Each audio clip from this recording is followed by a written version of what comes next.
2.sn di wundu sunu Sénégal ñu ni neen di kuréel gi nga xamante ne nii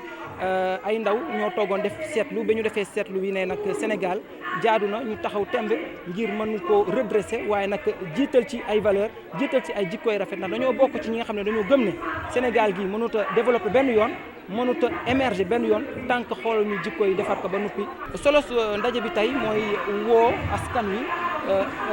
sottante xalaat ak ñoom ci yi nga xamante ne nii mi ngi nasaxal suñu ay dëkkuwaay suñu gox yi ñu taamu ci nag Wakaam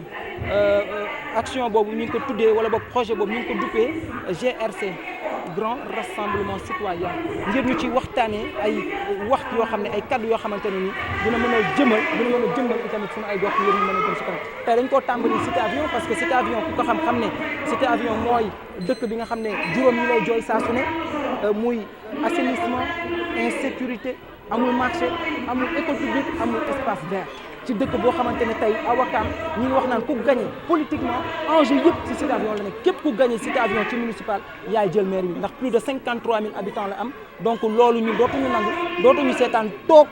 ba li nga xamante ne moo ñu daan daal di ñu daal waaye dañu bëgg defar taxawaay ba tey lépp lu nga xamante ni rek jug na ñu mën see addu ngir mën a defar suñu gox mu mën a déglu suñu taxawaay ci présidentielle bi waaye balaa sax présidentielle bi gis nga ñu ngi ci parrainage beeg li nga xamante ni nii moom mooy porte d'entrée maanaam mooy sa buntu bi ñu jëmale ci élection présidentielle yi ñu nekk ñun kuréel boo xam ne dañ pour fi mu toll nii ànduñu ak benn leader politique ànduñu itam ak benn mouvance politique ñu ngi nekk di càmbar di xool waaye nag dàq ñu ànd ak benn politique itam ñu ngi xool ki nga xamante ni ñun suñu ay gis-gis suñu ay xalaat suñu jëmukaay ak suñu bëgg-bëgg yemoo na ngir ñu mën a ànd ak moom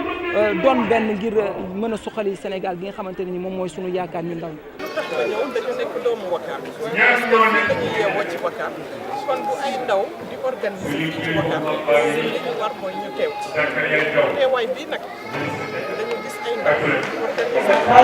te dara tax ñu seen bopp leneen tamit doon na dimbale néew gi doole yi parce que dañuy def ay activités yoo xamante ne jàppale ndaw ñi la mais xale yi gën a xarañ ñu leen ay jumtuwaay yu ñu war a gën a mën a jànge mais tey nag ñuy ñëwaat pour xool jigéen ñi ñëw jigéen ñi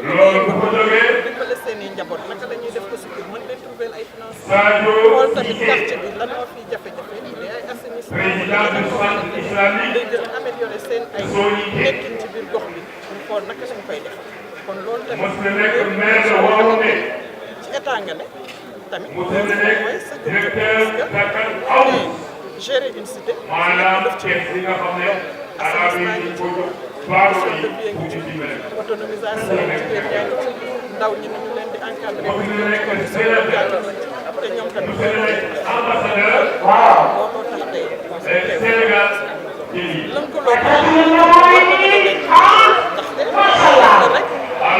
lëkkaloo ndaxte kenn jiite réew ko jiite ci jamono yi toog faut nga am ñeneen ñoo bokkal rek moo tax ni ko président bi ca kaw ñu tëral ñu ci biir lañ koy def dinañ tàllal suñu loxo mouvement yi ak yëpp te 2.0 tàllal nañ ko suñu loxo pour mën a ànd ak ñoom ndax jigéen ñi ñëpp ñu jël kàddu nee nga dèjà bokk nga ci ab daal kon du dara def kon dañuy ñëwaat rek gën a laaj jigéen ñi amul woon